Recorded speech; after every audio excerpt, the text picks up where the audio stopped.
testing. Oop. It's a little bit laggy.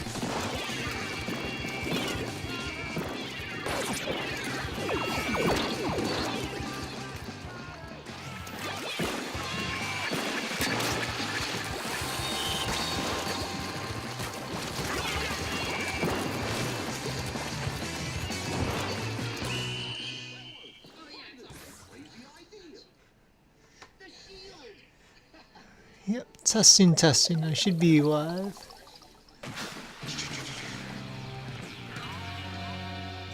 Invisible dashboard. Up.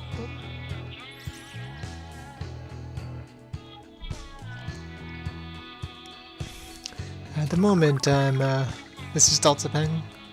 I don't think anyone's here at the moment, but if anyone is, thanks for joining. I'm just playing some Splatoon 2. Just relaxing at the moment. Figured I might as well stream it while I'm here.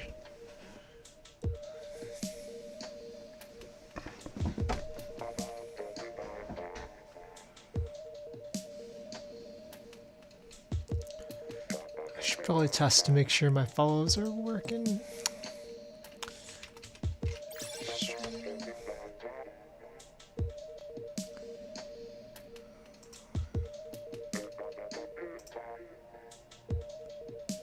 At least at one point in time it was having issues.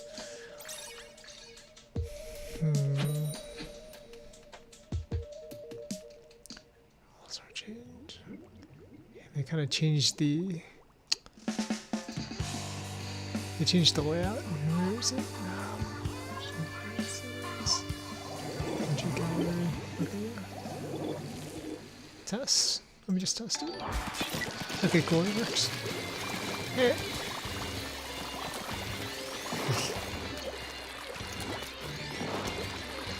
I'm following myself. Excellent.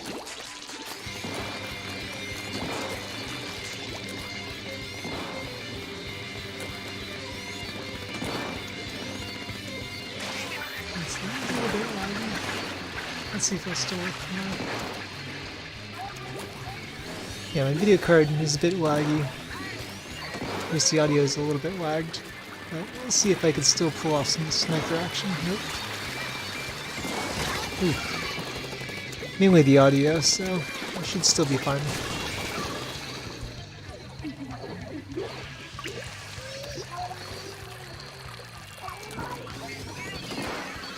Oh.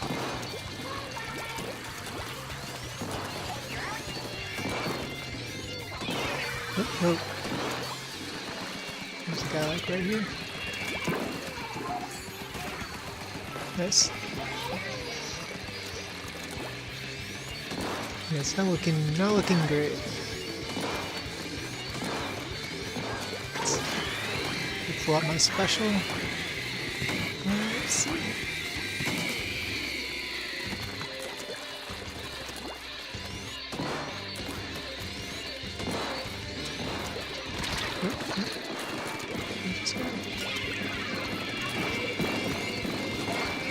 Oh, almost.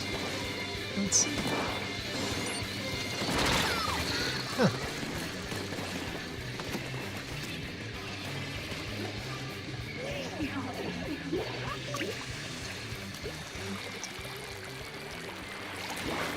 Yeah, so at the moment just playing a little bit of Splatoon 2. This is the standard mode, Turf War.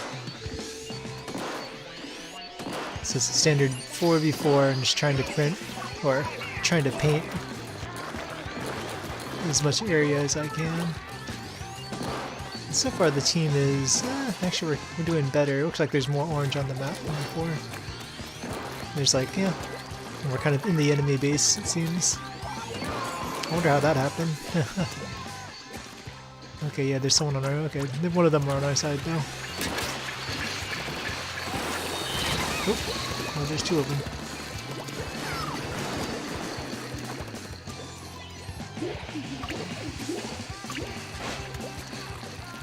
Okay, still looking pretty good. They're probably in the lead though, because they've been in the lead most of this round. Let's see. Right. Oh.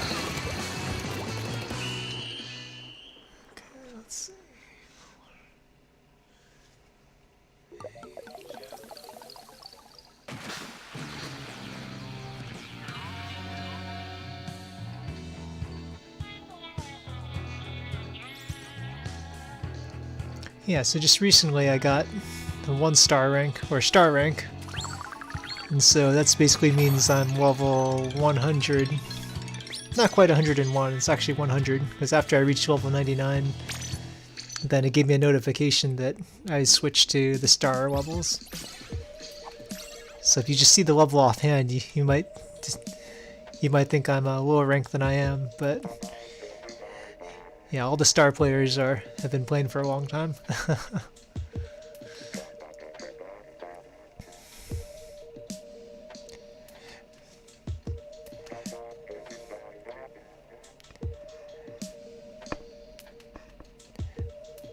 But yeah, on occasion, I'll probably stream some rank sometime. Probably a mix of ranked and turf war. I'll usually switch between those, and now that Smash Brothers Ultimate is out, I'll switch between that here and there.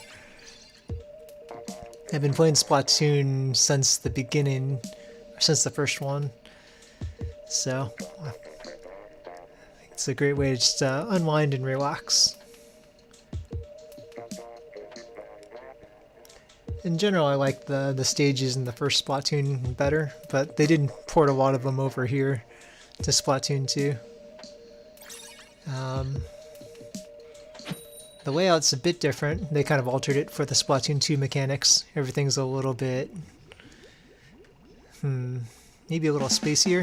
Everything's a little spread out a bit more.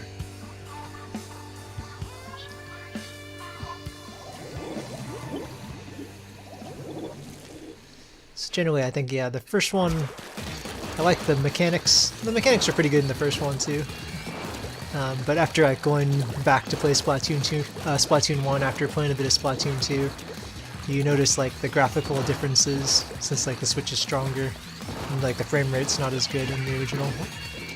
Oh, wait, sneaky. Yeah, and unfortunately my audio will lag a little bit. I guess that could be a bit problematic if it's not just the game audio. Since my phone audio is not lagging. I'm about to rewatch this later to see. Yeah, I'm pretty new to streaming, so I haven't done too much. I recently got a video card, so that helps a lot. So the video is a lot better than what it used to be. But for some reason with this video card that I have, whenever I'm using it,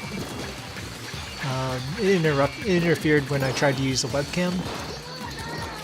But the audio wouldn't work from the webcam for whatever reason. Got it. So I had to like set up a USB mic instead to try to get it to work. So now, like, yeah, now I have good audio. And it comes through pretty clearly with the mic, I think. But yeah, this video card, I guess, it's just the audio unfortunately lags a little bit behind. There's a way to delay the audio, but if you do that, then it'll just slow down the video instead. And that makes it very difficult for me to play, so I can't really do that at the moment, unfortunately. I'll see if I'll have to try to come up with a solution sometime. Let's see that. I think, yep, he's coming up there.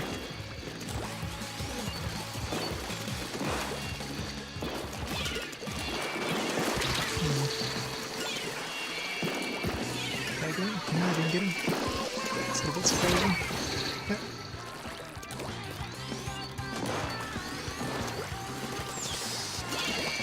Yeah, classic. Right now I'm just using the classic charger, which is Splatoon's version of sniper rifle. And so the classic sniper rifle has a pretty good setup in terms of just like sub-weapons, special weapon. I don't know, I guess the special weapon I can give or take. I'm not particularly tied to the, what's it called, the Stingray. So I have that set up here. If I do it right now, so I push in the little right stick. So it gives me a basically infinite range gun for a little while. And then when I'm not shooting it, I can see where any of the opponents are hiding. If they're behind a wall, I'll see a silhouette.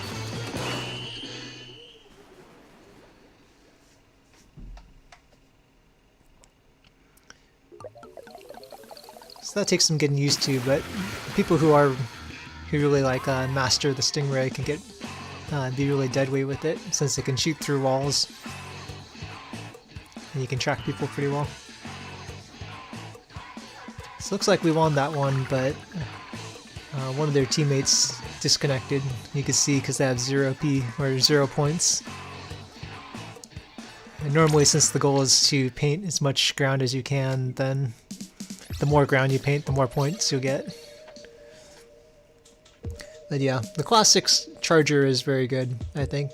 It takes some getting used to learn how to snipe in this game. But it's, I don't know, it feels pretty satisfying when you do it. I guess a lot of Splatoon is about the replayability and, you know, repetition. You're just playing the different matches over and over. But since it's online, you know, it's interesting and unique since you're always playing human players, and they'll act a lot different than AI would. So that keeps things fresh. But let's see. Yeah, it keeps things fresh. And so, like, the main mechanics aren't too different. I guess in Splatoon 2 they added some extra modes, which is cool. So, like, rank modes, some of the new rank modes, or Clan Blitz is really fun.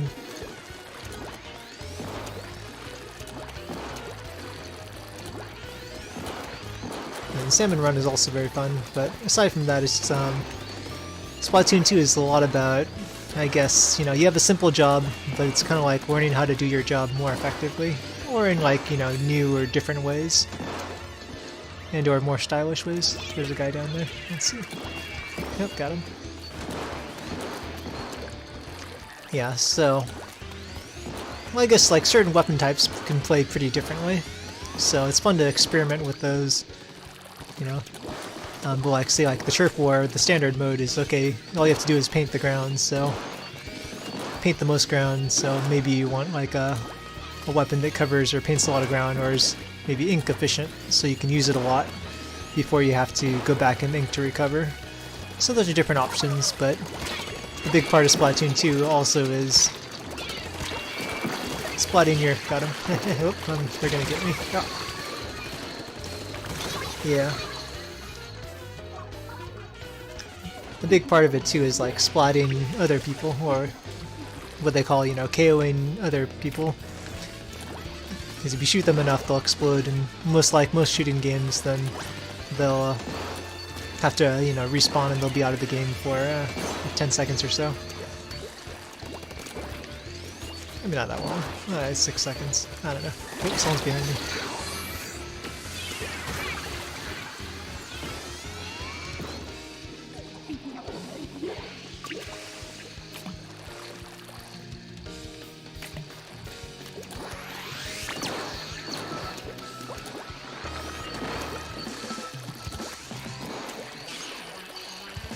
So yeah, because of that, it's mainly, it's a lot more important in ranked mode, being able to KO your opponents. In ranked mode, that's almost, you know, there's objectives. I can't say it's exclusively what it's about, but it definitely is a big part of it. KOing your opponents when you're in ranked mode, just because everything is so much more frantic. And so any advantage you can get, or any advantage you can get, the better. And in this game, it's 4v4, but like, it's 4v4, and having any team member inactive is going to hurt you quite a bit.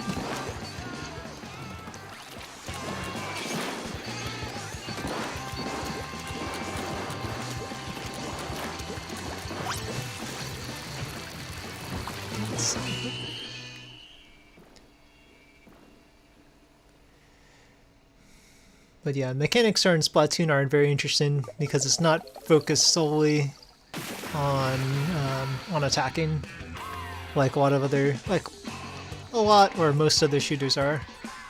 Here, you know, if you want, you could play defensively. I mean, it is important again to be able to splat and KO your opponents, but like you know, every second is important because you could be painting ground and basically, you know, laying defense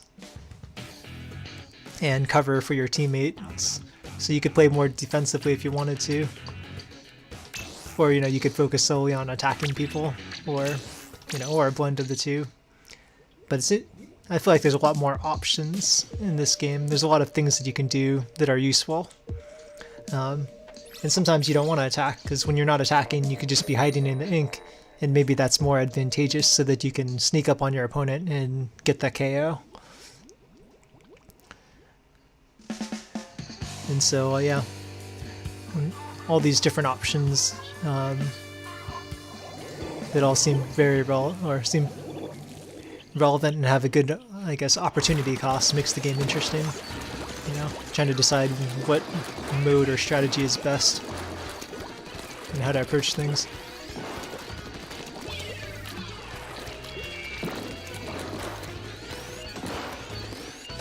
Yeah, and offhand, because it's kind of like it's like a kid shooter in ways. You know, it's like colorful and it's not gritty, and it's not about like war per se. So it seems kiddie on the outside or just from looking in, but this game gets very intense. Like every weapon will have, you know, there's the main weapon. Got him. There's the main weapon, and then there's you know, a sub weapon and a special. But the standard sub weapon that comes with this guy is something called a Splat Bomb, and it's basically a one-hit KO if you can get, if the bomb explodes near your opponent. And it explodes very quickly. Let's see. So, if you notice, some of my tactics, or a good tactic is the chargers. You know, you're good at long range, but you're not good at close range. So, you know, if an opponent sees you, they're going to try to charge you, and they're going to try to, you know, get up close and personal and splat you as soon as they can. And so you can use that, that general mentality to your advantage to like duck and cover, throw a bomb. See, there's like another type of bomb, a sticky bomb. So, but it takes like 3 seconds or so for that thing to explode, so it has a larger range, and it can stick to walls. But did I get him? Nope, didn't quite get him. But yeah, it's pretty slow.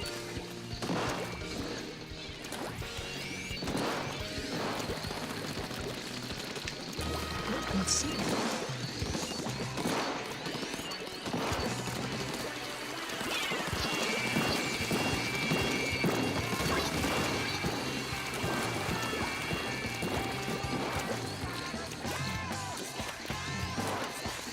The mechanics of Splatoon are pretty interesting too.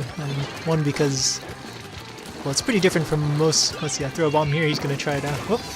Oh, okay. I'm surprised I didn't get him. Good work, teammate. My teammate got him. That player knew what I was doing. Yeah, a lot of people like, you know, okay, I see them climbing up, I'll throw a bomb right here, and they'll just run into it. Whoops! Oh, whoop! Oh. Oh, interesting. We changed the stage a little bit. Let's see how we're doing. It actually went into our base, and they painted most of our base. But yeah, the mechanics of Splatoon are interesting in general. I mean, the paint mechanic is interesting in and of itself. But another person was pointing out, like in one of the Nintendo website, online websites that I view, or informational blog kind of sites. But yeah, they're talking about Splatoon, and they're like, oh yeah, it's very interesting that, you know, here compared to other shooters, like all the paint has physics to it, where most other shooters, you know, they're guns, so you fire a gun. I mean, yeah, it kind of has range. It does have range, but for the most part, it kind of just shoots across the screen, and then it stops when it hits. Yeah, when it hits like a wall or an opponent or something of that effect. You know, Splatoon's interesting because you're shooting blobs of paint instead. You know, everything doesn't travel super far. And after going a distance, gravity will affect it, and then it'll curve downwards until it hits the ground. And so it's interesting because then you can angle shots to try to hit people who are higher up. Or in other cases, like for sniper rifle, the detriment is, you know, you have to like charge it up before you can fire. You don't just have like, I don't know, less ammo, or I guess snipers in other games, they usually have a slower fire rate, but oops. I think the charging aspect here is pretty interesting because you have to like, you know, you can let it go sooner, but then it just won't shoot as far. It'll have less power. Or if you're fully charged, then it'll be a one-hit KO. Yeah, nice. Oh, got him. Nope, there's another guy. No. I saw the other guy, but I just couldn't get out in time.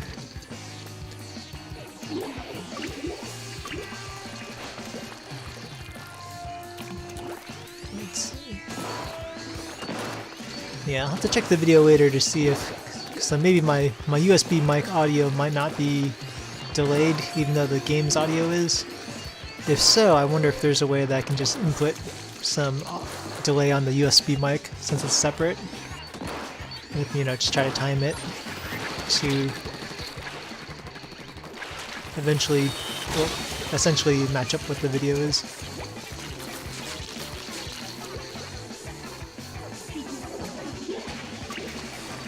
But yeah, aside from your charger, you have like some standard guns. Most of the standard guns in this game are, you know, rapid firing guns of some variety.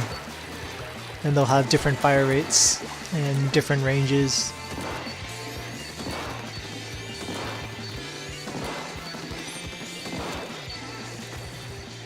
Some will have more power, some of their shots might have more power than others, but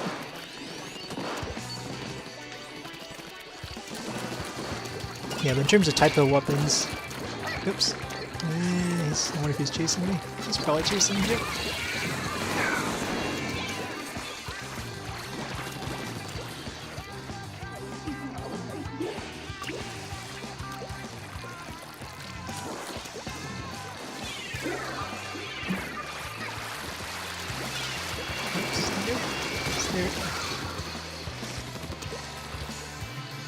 Yeah, so most of the standard guns are multi-shooting weapons of different varieties. Either, you know, fire rate or range. Some of them are more ink efficient than others. But then there are certain types, like, okay, there's like the sniper types, like these chargers, and a few different variations on them. There's some close range weapons like the roller or the paintbrush. So those can be very powerful. Like the standard roller, you can get a one-hit KO on someone if you're close enough and you flick the little roller brush at them, or if you basically run them over. Which is fun and satisfying, but you can get some one-hit KOs there. But you know, if you're fighting anyone who knows what they're doing or who has some experience, and they see you first and they have range, then they'll probably get you. So you have to be a lot stealthier about that. I could switch. I'll switch over and do a little bit of roller.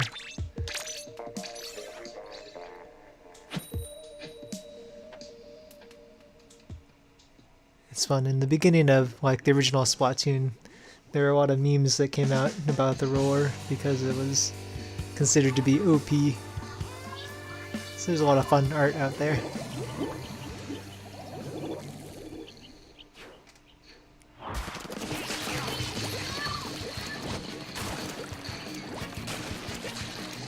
Let's see. Yeah, so this one, let's see, this is the, I think the crack-on splat roller.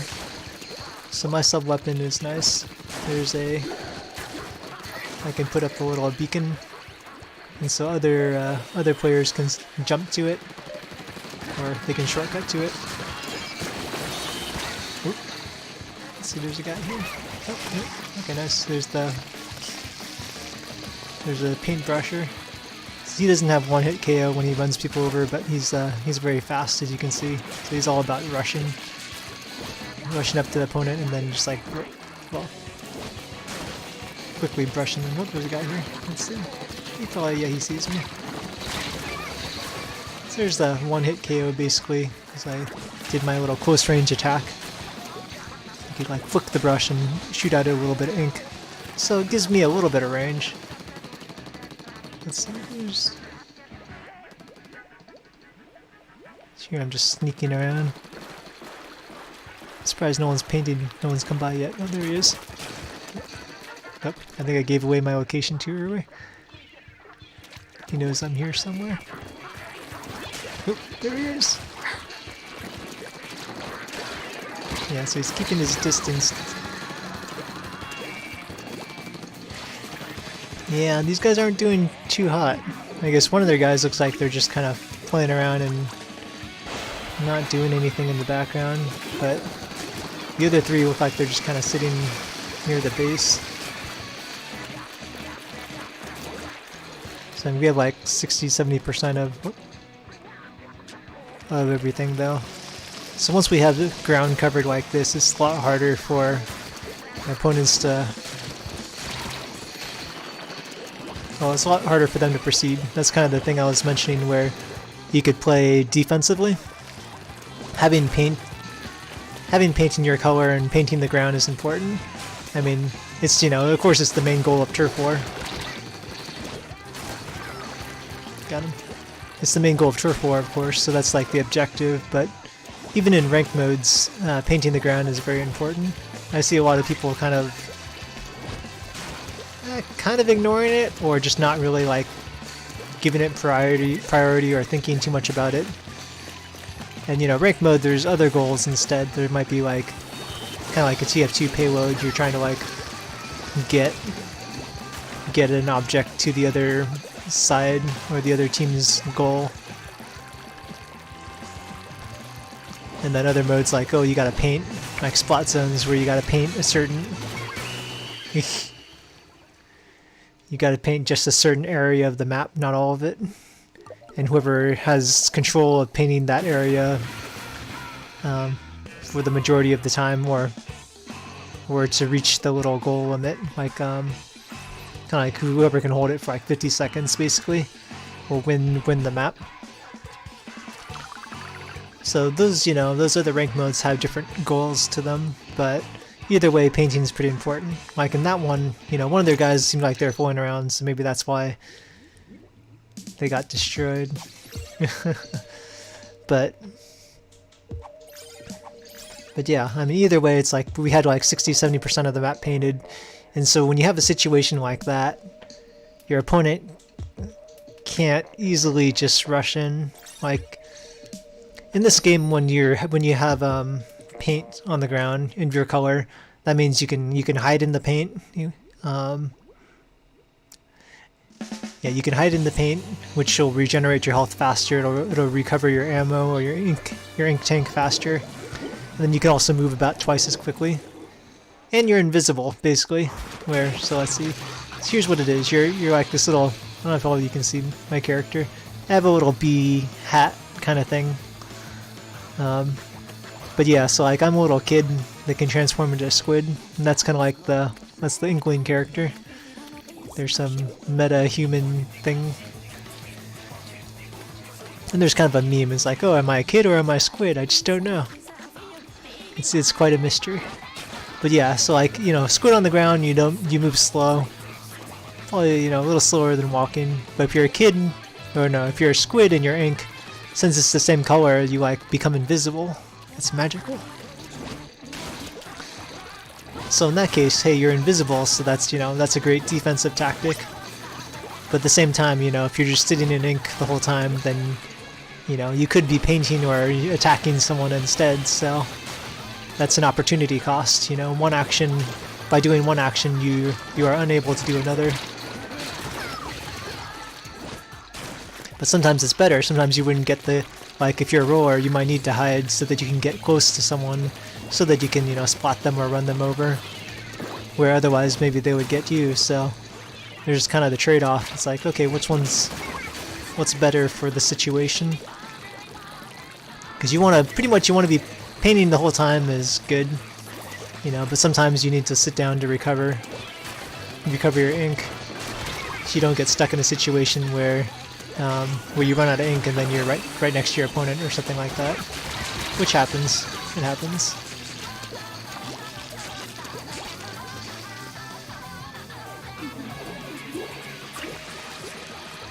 So yeah, just like trade-offs, interesting trade-offs, and all of them seem to have, all of them are good options. And so that's what makes things interesting. Where if it's like, hey, if it's a game where, you know, hey, I don't know, spamming Hadouken all day is the best option, then since the number of meaningful choices are limited, then it makes the game less interesting. But if you have like a good number of meaningful choices, then, you know, then that's where you can get some interesting, good strategy and interesting gameplay. So meaningful / viable options. But yeah, so let's see, what was I gonna say? Yeah, so there are like a lot of benefits to having, there are a lot of benefits to having your ground covered in ink. In ink of your color.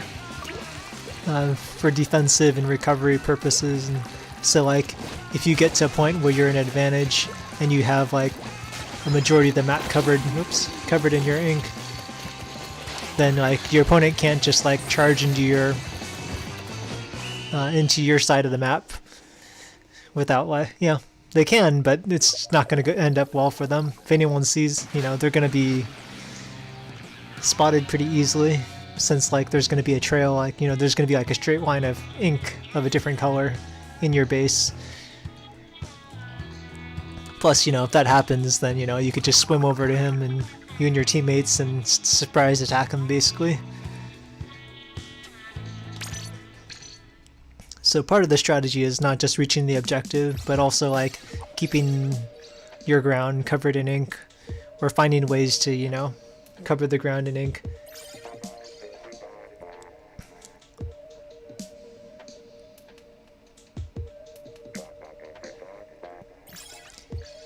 And that could lead to like an advantage later on.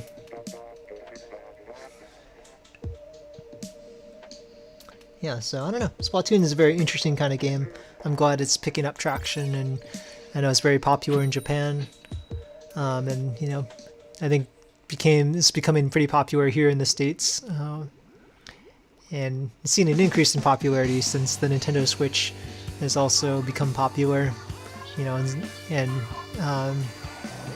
it's received, you know, a good reception, a good adoption rate, or whatever you call it, user base. It's gotten a good user base,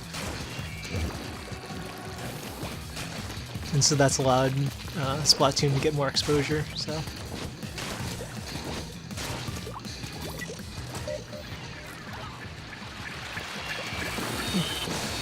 They're a little bit slow this time. Usually, and this guy, oops.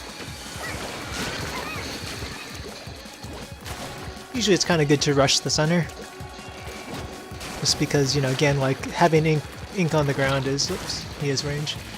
I don't want to get too close like that. But yeah, having a, let's see, can I get him? Oh, I think I ran out of, I just about ran out of ink, so. That was unfortunate. But yeah, again, having the ground covered in your ink makes it so that the enemy has to approach a lot more cautiously. They have to play more defensively. So if you can rush to the center, and then, you know, like if you can rush to the center, then it gives you an advantage, because in the very beginning you know that there's not going to be any opponents on your side. So if you get to the center quickly and start covering the ground in your ink, and it's like, okay, well then I've narrowed down, you know, my half of the stage or more. And so now I have more ground. Now our team has, oops, nope, I shouldn't have done that. I was in the blast radius. Yeah, but now now my team has, you know, 50% or more of the ground sealed off, basically. And so now we can only, and that's what you kind of want to do. You want to divide and conquer. You want to paint the ground in your color, and that allows you to section things off. It's like, okay, if this area is mainly covered in my ink, then the probability of, you know, your opponent being in this area is going to be low. So right now these guys are just playing around. Hey-ya! I could destroy them right now, but I guess I'll be nice. I'll be nice. Oops, no! Get him! Ah. Oops, I missed that one.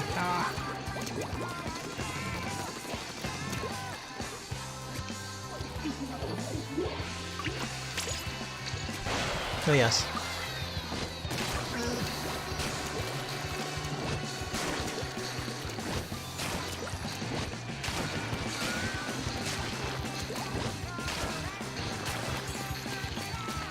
So that's something I'll do too if I'm a charger, or in general, you know, I'll try to section off pieces of the ground as I'm painting it.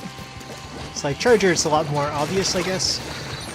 Well, kind of like see what I'm doing with the roller here. When I jump and I attack, instead of just doing my little brush, I don't know what you call it, brush shake, where I flick some paint, I kind of throw it vertically, so that's something that's new in Splatoon 2. All the rollers, when they jump and use their attack, they'll attack more vertically, so it's a straight line forward rather than the more horizontal short-range attack. But see, there I was like, okay, I was moving forward, but I was trying to like paint lines. I'm trying to like, because if you have like, even if you're in enemy territory, you know, if you paint a solid line across an area, then that means your opponent can't just like swim. They can't try to invisibly swim, you know, through that area. It's like, okay, if they were on one side, now they have to stay on that side, unless they, you know, try to walk across or jump across. And so there's like strategy you can do in like how you paint the ground and how you go about it. Where if it's just a solid block of, you know, enemy yellow paint or something like that, then if I just run in the center, then they could attack me from any angle. You know, they could be hiding in any part of that ink. Where if I go and before, you know, and I go and I like paint a line through the middle, then it's like, okay, well, then if I dash off to the right, then any of my opponents on my left are going to be a lot slower, or at least they're going to be delayed a little bit before they can reach me.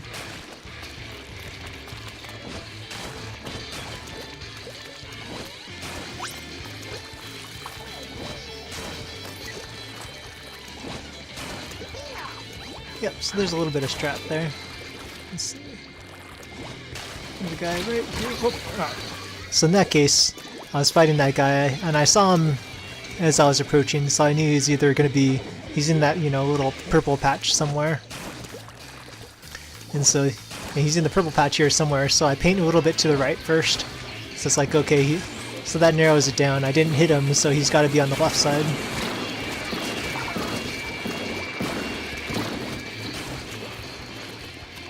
And so that's the way to kind of like, you know, hey, they're invisible when they're in their ink, but based on how you do it, you can like, you know, try to strategically flush them out.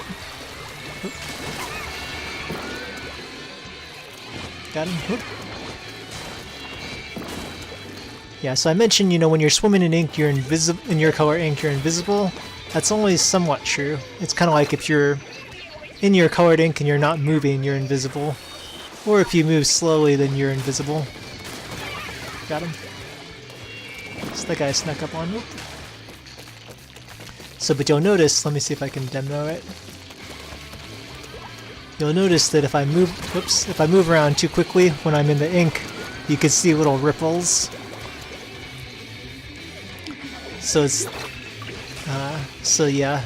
So when you're in your color ink, you're like semi-invisible, as long as you're careful about how you're moving. But if you're just like dashing through and you're trying to get to the next area, you know, you'll move very fast when you're in your ink. Maybe like twice as fast than regular walking. But you know, if someone else, if your opponent is hiding here somewhere, and then they could see you moving around if you move too quickly, because of like the ripples that appear on the ink surface. It also means you have to be paying attention though, because it's, you know, it's semi-noticeable. But okay, here we go. He's done. I think, okay, good. My teammate got him. Yeah, and there's different abilities you can collect. There's one special ability that'll truly make you invisible, so you can go full speed in your ink, and they still won't be able to see you. That ability is pretty good. It's pretty powerful.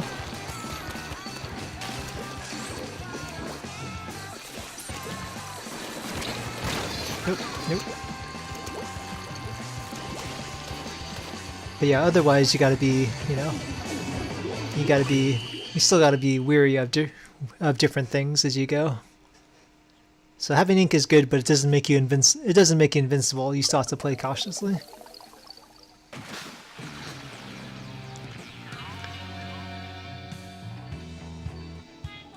Although I guess once we kick up this next round, one thing you may notice is that as you're playing, there's an indicator at the very top, and how many players are active on each team. So there's some strategy there where if you ace the team, which means if you KO all of them at once. So if you know that they're all like waiting to respawn, then even if they have, you know, 80% of the ground covered with their ink, since you've KO'd all of them, you know that you can safely approach. You can safely plow through the enemy ink however you like. And that's probably the best strategy whenever you ace a team. If you need to cover ground, that's like the best time to do it, because you know that no one else is hiding and waiting for you. So what you should do is, you know, plow through, way down ink in different areas, at the very least to disrupt them from moving around and to, like, you know, slow them down. And then as they start approaching again, then you can, you know, go back and hide or backtrack a little bit if you need to.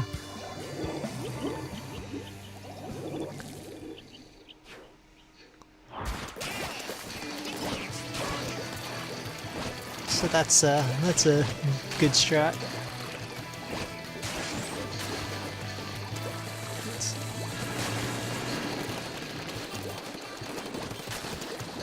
Yep, he's narrowed down. He has to be there. Ah. Yeah, a little bit close. So yeah, right now, okay. Yeah, so you can see there's 4. Okay, I don't know if the audio is delayed or not, so I don't know if I should try to talk based on the video rendering I'm seeing. Okay, video rendering I'm seeing there, or if I should talk based on just what I'm seeing in my current action. That said, I know the Twitch stream is naturally a little bit delayed anyway, so actually maybe I should be just basing it off my OBS stream rather than that Twitch delayed stream there. We'll see. We'll see. I'll have to check that recording. Oops. Maybe that was close.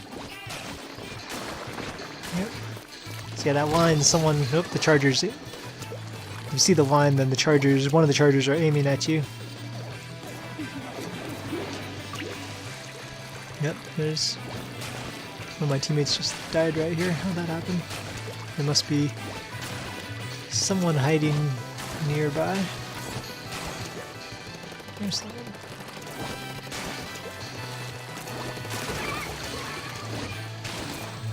Easy peasy. He ran into me.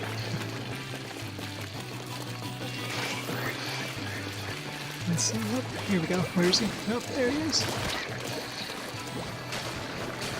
Nope, nope. I thought he went down, but he came back up.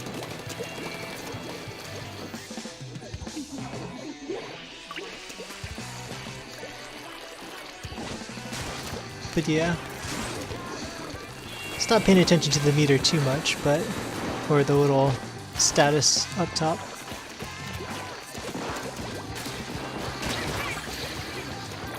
Oop.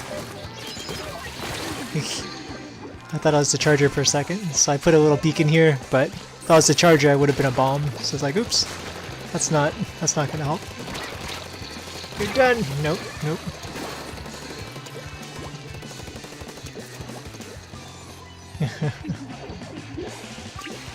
So let's see. I think they might be a little bit ahead.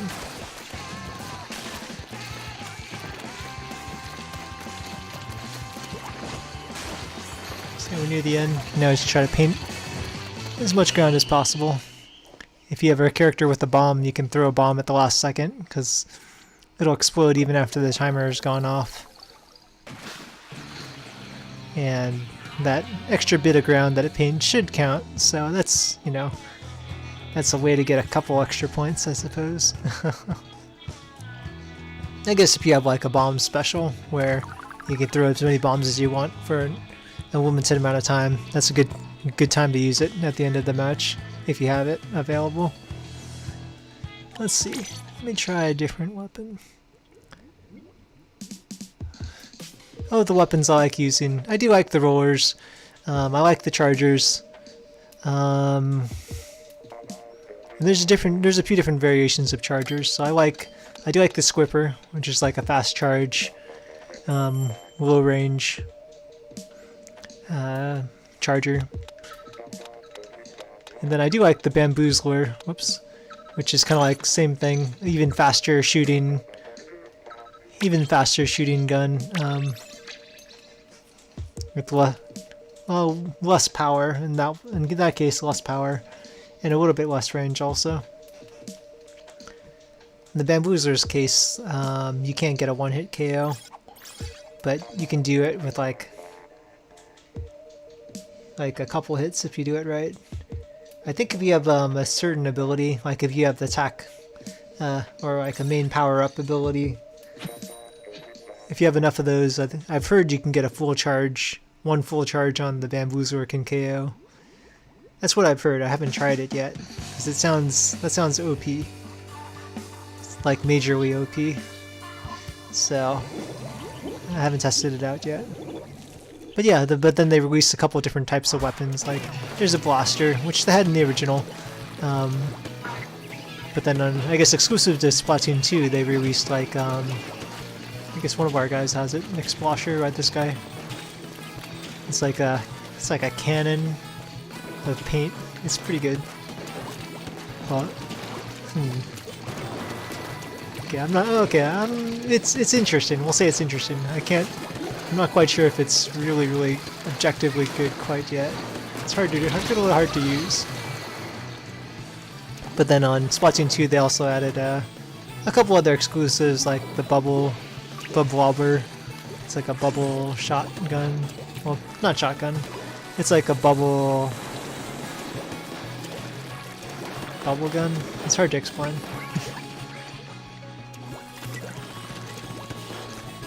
But then they also have like an umbrella gun.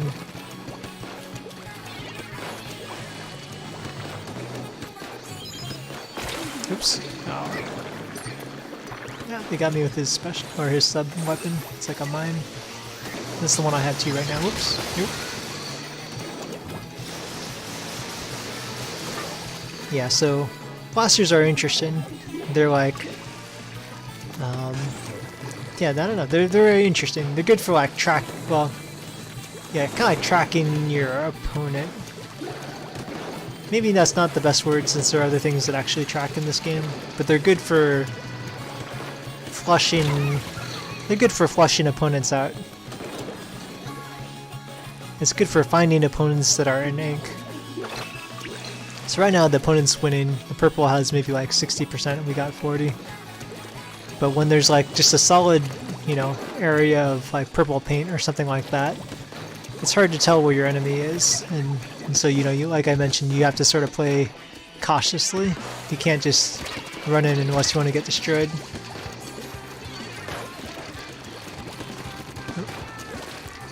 And so blasters are interesting for this because they have like an area. Well, they have an area effect. Oops. Ooh.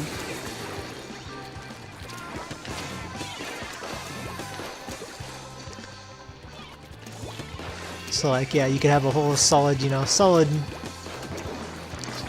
section of purple. But I could shoot one of my blaster shots in it, and perhaps like I can get a hit with the area of the effect, with the area, the blast radius basically, and then that could help sort of, yeah, it could help flush out where the opponent is. In this game, whenever you hit someone, it'll make a certain sound effect, and you'll see a little bit of, you'll see a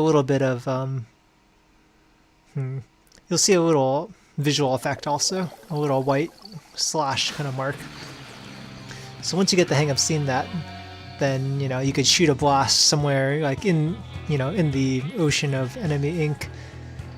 And then based on the blast radius, maybe you'll get, maybe you'll pick them out or see them sooner, or pick out the general area that they're in.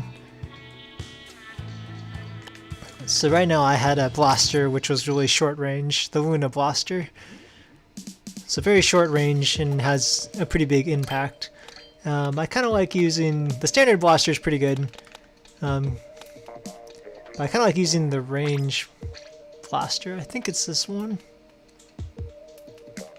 So this one, you can see the Luna blaster has, you know, very large impact or blast radius and a pretty good fire rate, but really terrible range. And then this one has really good range, but smaller impact. Try using that. So the thing with the blasters too is, the standard blaster, if you shoot them and hit them directly, you can get a one-hit KO. Otherwise, if you hit them with just your standard, the blast radius, then it'll take 2 shots. And then for some of them, some guns like my blaster, since it's a rapid firing long-range blaster. So let's see, you see this? So that's 1 shot. It's a pretty good range. And then, you know, a pretty good blast radius too. Has the, you see the little circle there. But yeah, for this, probably for this gun here, it would be about 3 shots in order to KO someone. 3 shots with the blast radius, but if you hit them directly, it counts. That counts as 2 shots. So basically, if you hit them directly once, then you just have to like get them with 1 more blast radius shot, and then you can get them. So that was 3 there. 1, 2, 3. Oops, you got me. So yeah, I mean, most blasters are like that, so it's actually pretty, you know, it becomes a little simple math-ish kind of exercise. Or you can kind of simplify it, where some of the other guns, some of them are a bit straightforward. Like some of them will be like, okay, you know, I don't know, my .96, it only takes like 2 shots to KO them or whatnot. But most of them are a little are less straightforward, because it's less obvious when you hit someone, just because they're like so rapid fire. You know, it's like, well, how many shots did I get them with? Most of the time you're probably not paying attention to that. Oops. So the blasters, you know, because they're slower, it's a lot easier to pick out, like, you know, hey, did I get a hit? And so it kind of changes the game up too, because it's like, okay, if I'm using the gun that I have now, and I'm like, you know, I'm scoping around, I'm trying to find the enemy in the ink, and then it happens, there we go. That one I got 2 direct hits, and you can kind of like, if you use the gun a bit, you'll get the hang of it. You'll notice that when I hit him, it had a bit of a flash animation to it. It kind of like, it gives a sound effect, and it kind of like, yeah, it has a certain effect when you hit him. It kind of like highlighted him a little bit. I don't know if that's the right wording for it. Let's see. There's a guy here somewhere. Let's see, you can jump away.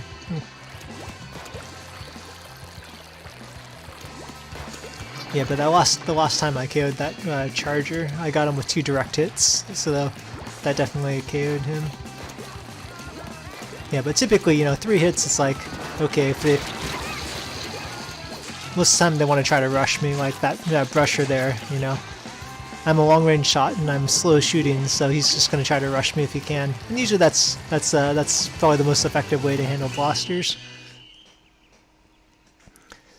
But say in the case where I'm, you know, squaring off with another player that has range, you know, he knows that he can take a few hits, and so he's not too worried. But if suddenly, you know, if my first hit connects and I hit him directly, then he's kind of like in panic mode at that point, because, you know, any shot after that and he's gone.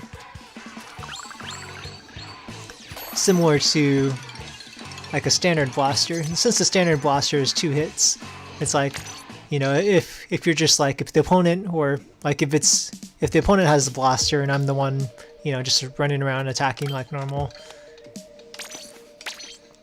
if I get hit by a standard blaster shot, then I pretty much have to, like, the moment I see that, I have to, like, start running. Because if I don't, if I just stay stationary, you know, 2 shots and I'm gone. So if he hits me with the first blast, then, you know, I have like a second to get out of there. And assuming he fired the same, you know, a second shot in the same spot, then if I don't move, then I'm gone. Or if I don't get out of the range of the shot. And so similarly, if you're the attacker instead and you have the blaster, you either you're like searching around for enemies in enemy ink, or, you know, if you see someone and you're trying to get them, it's like, okay, like, if you shoot them once, then you know that you're in a pretty good position after that. Or in the case of a long-range blaster, if you hit them directly, then you can start being a little bit more aggressive. Otherwise, then, you know, like, because I have such great range and a pretty rapid fire, usually it's better for me with this rapid fire blaster gun. It's usually better for me to stay distance. So I got him twice there, and then, you know, they ran away because they don't want to get destroyed. I don't know why. Oops. So there I got him twice again, but then he was firing at me, so I had to like run away. Oops.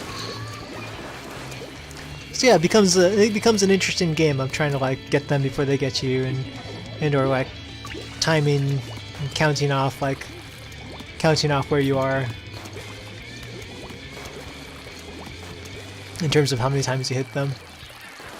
Let's see. Oops. Yeah, they got the little cannonball explosher guy.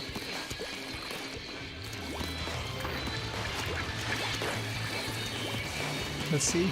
1, 2, not using the special. Oh, see, that was a direct hit there. And then my teammate finished him off.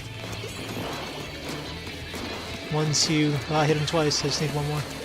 Nope, there's the third one. So I hit him twice, and he's like, after that, he's like, okay, he's running away now, because I got the range and everything. And because I knew I got him twice, like, okay, now I gotta be a little more aggressive, let me try to seek him out so I can finish him off. Oops. Yeah, go away! Okay. So I got the one guy, the other guy got in the way.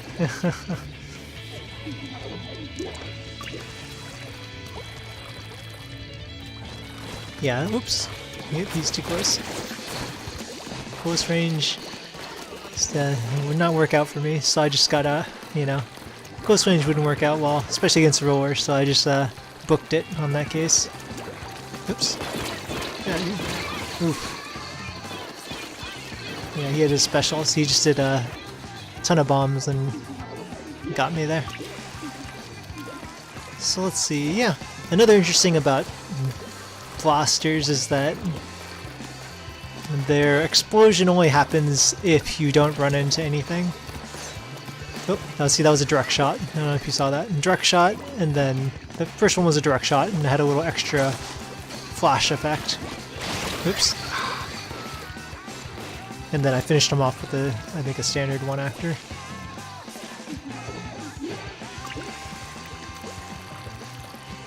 So let's see. But yeah, so if I'm just shooting, time's running out. I guess I'll have to show in the next video, or the next round. Ooh, and these matches go by quick. See, the standard round is only 3 minutes, so standard turf war round. Okay, so let's see. So we won that one by a good chunk. So there's the start screen, and I got 6 KOs, and I used my special of the 0 times. I definitely charged it up, but I get distracted, and sometimes I forget to use it. Turf War is the standard mode, though, and it's pretty casual. It's usually, yeah, it's pretty casual. You can feel free to experiment there.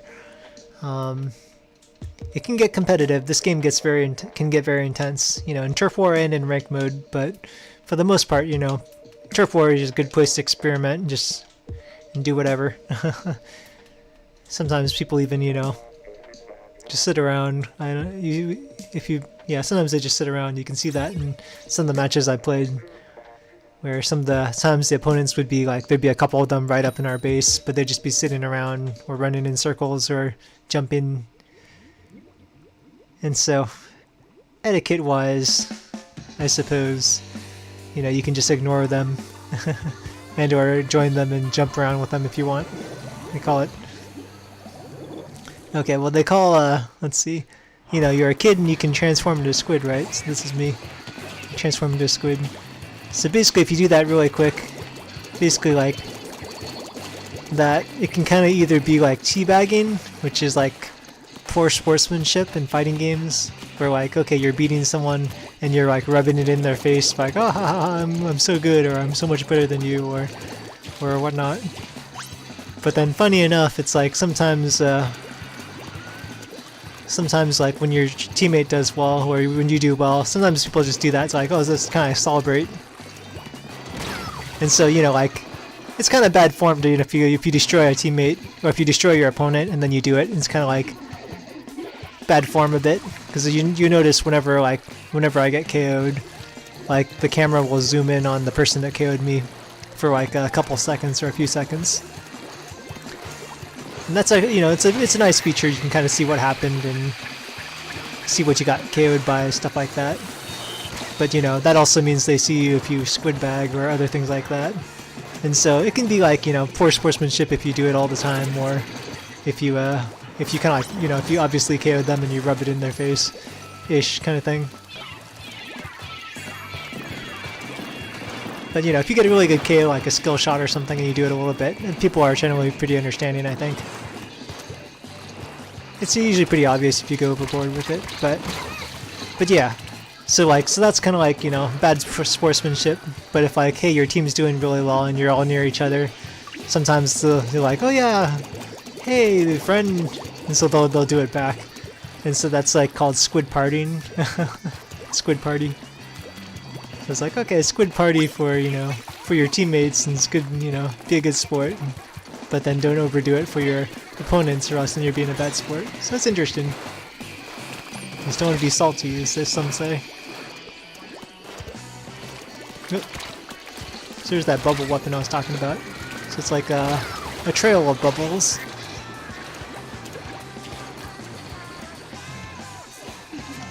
But yeah, so let's see if I can demo it somewhat. So this is mine, you know, here's a standard blaster shot. You can see that, you know, it explodes in a little poof at the end. But if I just like shoot at something, you don't get the explosion basically. So in some cases, and it doesn't go as far. Like if I explode just before it, the paint spreads out a little bit further. The range is further than if I just shoot the ground. Like if I shoot the ground directly, you know, okay, yeah, it's like you get a little bit of a circle there, but that's not as much ground that would have been covered if I had let the shot carry all the way to its lifespan and then let it explode. So there's some strategy here when you're using the blaster. It's like, hey, you either want to, like, if you're attacking someone, you either want to attack them directly, you know, because they'll do more damage. So you either want to try to shoot them directly with your shot, but if not, or if they're like too close to the wall or something, you might want to like not shoot them directly. You might want to shoot just like right next to them instead, or like if they're hiding behind a corner, you might just want to shoot right at the edge of the corner so that the explosion can hit them. So it's an interesting dynamic of, you know, hey, sometimes I want to fire at you directly, and other times, hey, you know, maybe I think you're going to try to like escape and run to the right, and so I just want to like shoot in that general direction instead, you know, and try to get you with the explosion. Which means, you know, in the case of the blaster, there's no gravity on it. It doesn't like fall to the ground or anything like that. So you don't want to make sure you're not pointing downward, or you don't want to point too far down, so to the point where you hit the ground and then you don't get the explosion, because that'll just that'll just make it harder to hit people. So yeah, so blasters are interesting because they have that kind of duo dynamic, and they're, I don't know, they're just fun to mess with. you know, you can kind of go solo with it, minus, you know, again, you're not, what is it? You can kind of go solo with it, although, you know, it's not as easy to fight opponents up close. It's more of a rangy weapon. Oops.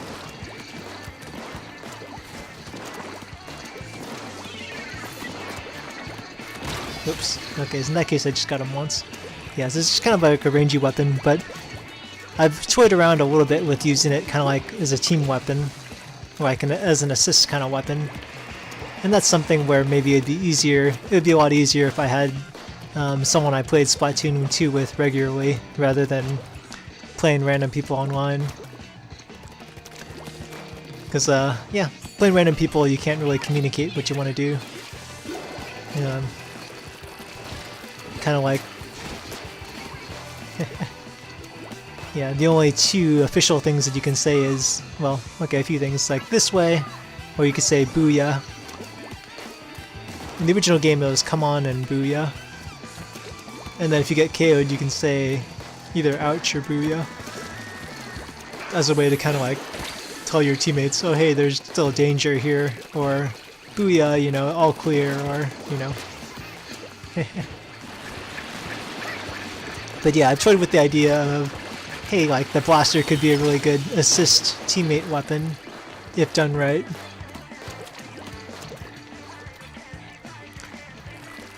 Particularly if you have like multiple blaster users. I mentioned that most of the time blasters are a two-shot KO, you know. So in that case, if you have two blasters on the same team that are together, I just think about how amazing it would be, you know, like, hey, if they team up and kind of like do the Naruto, what was it, Akatsuki thing? Whatever that team of supervillains was called. Akatsuki or something like that.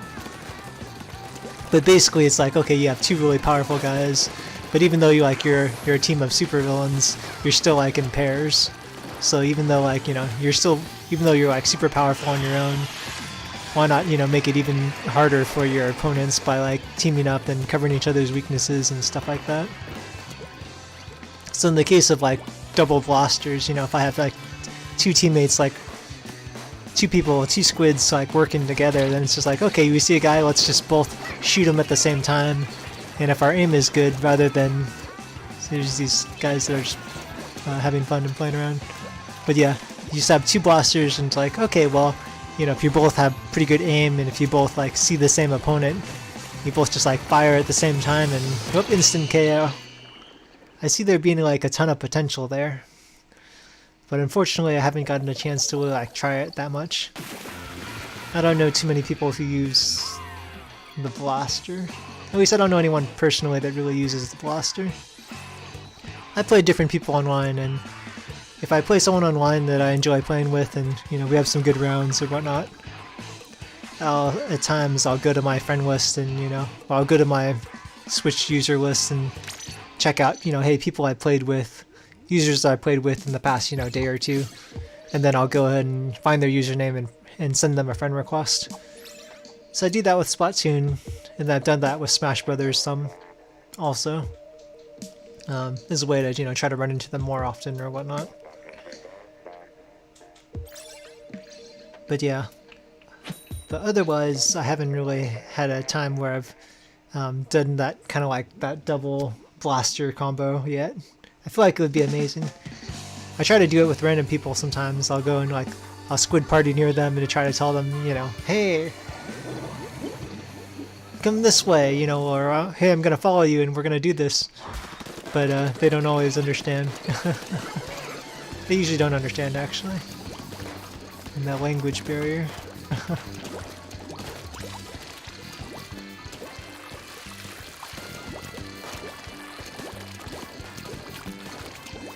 Yeah, this guy is actually pretty good. His weapon's pretty good to combo with. Let's see. So, you know, like even if it's not like as straightforward as a 1-2 KO kind of thing, or 1-2-3. You know, this is in general a good assist weapon because like I can go and, you know, even if I get them with just like one shot, it's like, okay, now they're down a third of their health, or you know, hey, that guy already had some of his health missing, so I can just kind of finish them off. Just give them a little tap and finish it. Let's see. Oof. Another blaster got me. If you notice, it was the 1-2 thing. So that one I think it's called Rapid Blaster, but I think it's the same power level as the standard blasters, where it just takes two blast radius shots to finish another guy off. So let me see. So I'm approaching a little bit cautiously because there's a lot of yellow there. I see that guy up there and he, you know, sees me. So I got 1 shot, 2 shot. I hit him twice. Oops. So now he's using his special, so I can't really hurt him. So on his part, it's a good idea because, like, hey, you know, I got shot twice, 1 more shot and I'm gone, so I might as well activate my special there.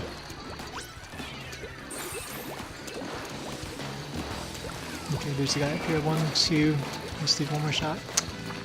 So these guys are experienced with fighting blasters. You can tell they're getting away before I can put the finisher on them.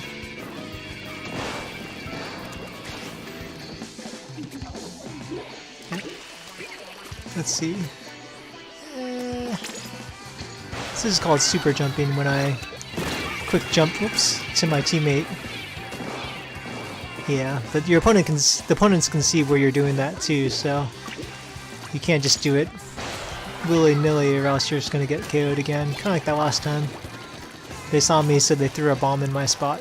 I threw a few bombs actually. 1, 2, okay, I got him. So one regular shot and that second one was a direct hit, so that's why I finished him.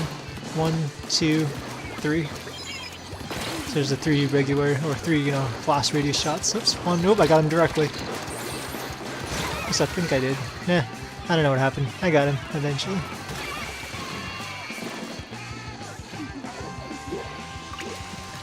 Alright, and yeah, the video is getting kind of long, and it's also a little bit late, so I think I'm gonna take off here soon. Yeah, I think I'll finish here. That was a good demonstration tutorial of the blasters and, you know, other Splatoon stuff. I plan on, in general, streaming, well, the streaming device I got was HDMI, so I plan on, in general, streaming Nintendo Switch stuff. Probably primarily Splatoon 2, some Smash Brothers, and I got an adapter recently so I can attach I can put component cables to HDMI, and I tested and I can do that with GameCube, so I'll probably stream some Smash Brothers Melee sometime. And, you know, maybe a tiny bit of Animal Crossing to showcase my town or something like that, or just record it for future's sake, or what do they call it? For future generations to see and experience and enjoy.